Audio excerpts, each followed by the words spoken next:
Just chilling. Hold on. Please work. Fingers crossed.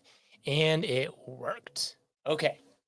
So those of you who were wondering what we're working on over at Closebot, we are nearing the end of this push on stability, reliability. We're going to, you're going to see a little sprint of some visual changes to Closebot. It kind of goes hand in hand with this reliability push we've been on, but it's cool to see changes. So I'm really excited for it. And I'm actually going to share my screen and show you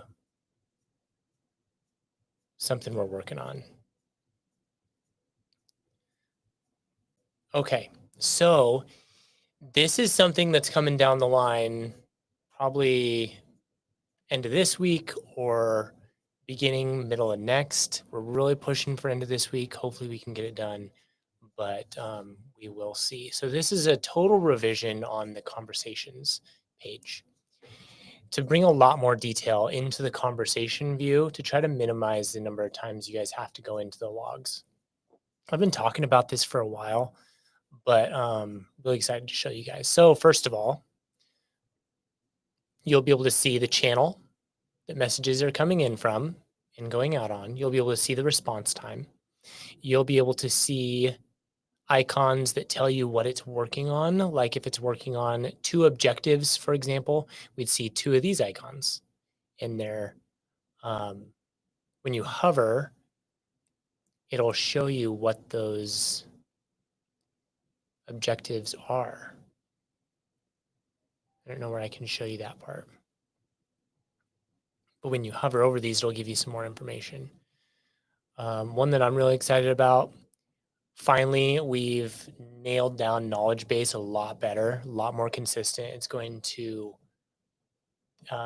take in your uploads way quicker, more reliably. And when it's using an upload in a response, you're going to see it below. Over here on the agent side, we see some different icons. Like this one means when it sent this message, it was working on 3 objectives. In this response, it completed 2 objectives. For example, probably like first and last name, probably 2 parts of the objective, first, last name. So hovering would show what objective was completed and what the value of the field was updated to. We'll be able to see here within the user interface when an appointment was booked. Now, don't pay attention to this message. This doesn't have anything to do with the booked appointment, but this is showing that when an appointment is booked, you'll be able to see easily up here. Same thing for canceled appointments. You'll see an icon showing an appointment was canceled and then either booked again with a new one of these or not, if it was a pure cancellation. You'll be able to see see the contact up here. Clicking this will open the contact in high level in this case. Oh, here's a view of an objective. So it was the last name objective updated to Griffin. And then there's going to be some links throughout here. Learn why I booked this if it was a meeting that was booked, or learn why I completed this objective, or learn why I said this is something that's going to show up. Let me go over here. If you go into the more info on a message, you can say, learn why I said this. And that sort of link is always going to open the logs.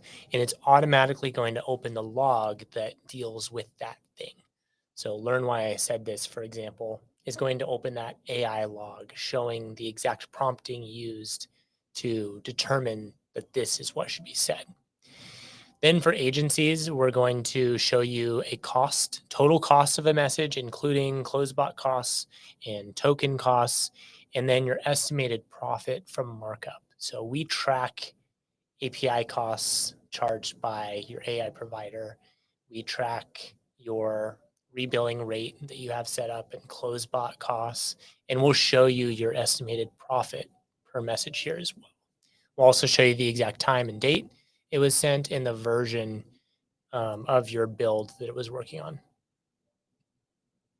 So really cool stuff coming down the line.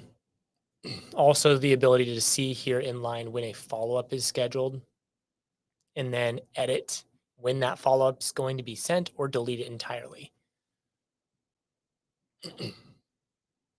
So here's an example of editing the time that a follow-up is going to be scheduled. So say you come in here, you're dealing with this contact, and per your rules, it's going to follow up tomorrow. But in analyzing the conversation, you see that a better follow-up would be like in 2 days. If you wanted to go edit the follow-up, you'd be able to do that here. So really exciting stuff coming down the line here soon. And that's probably why you guys haven't noticed many front-end updates recently, because that's a really big change.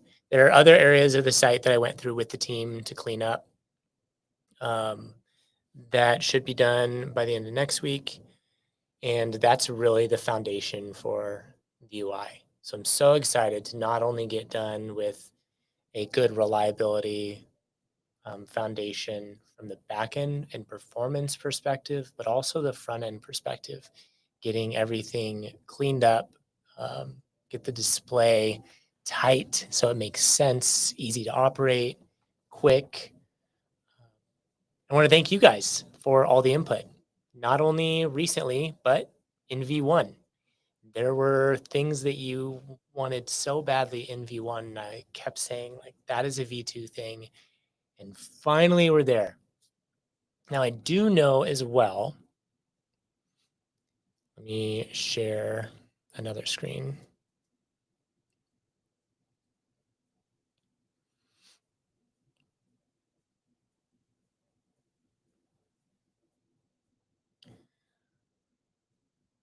I know you guys are wondering about some of these features. If you're wondering about our features, go to our feature requests section in Closebot. It's in your sidebar. There's feature requests, and that's how you get to the roadmap too. Some people have tagged me saying, hey, Bryce, what's the update on this or this? We have thousands of people now, and I can't do posts in the group anymore to let people know what's coming, because there's so many posts that it gets pushed down and people think I'm not updating people, but I really am. It's just here on these boards, these public areas now. This is one of them that I keep updated on a weekly basis. I always keep the dates updated on in progress and planned features that are on our roadmap. So come in here and look at our in progress. Those are the ones that the team is really actively working on right now. And all of these would be estimated for either this month or August next month. That's kind of how I'm going to try to keep it this month and next month, and then the quarter after that. So big one, white label. I was just tagged in a post again today.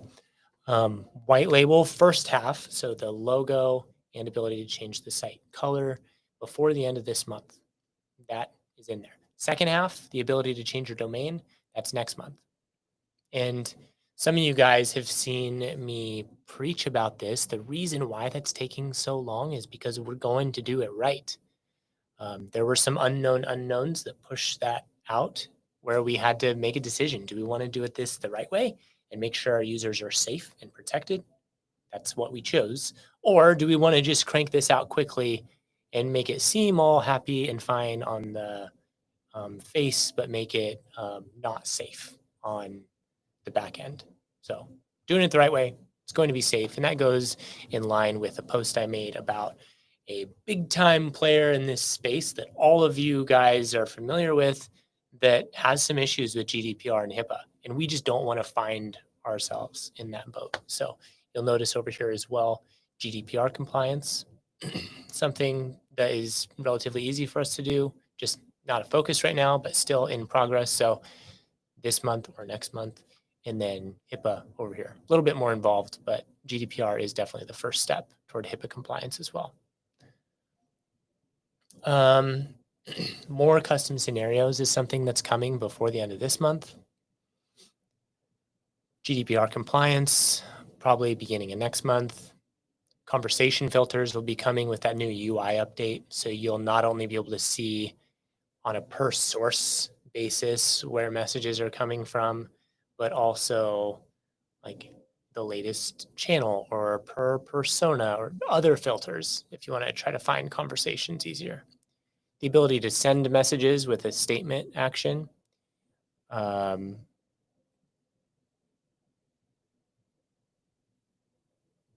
Yeah, if you're curious about it, come check it out. I spend a lot of time and energy on this. And I love the engagement. There's a lot of good engagement in here. Have a lot of good feature requests. For example, we just had, I think it was at 148 feature requests. And I did a lot of work in here to merge some duplicates and close out ones that we have done. Because this hasn't been as managed in the past 6 weeks. We've been really head down on the V2 product and stability. But I do come in there now and update a lot. So again, appreciate you guys. Love you guys. Give your input. Bring your positive energy to the group and the support team, and we'll keep building for you. Okay. Thanks. Chat soon.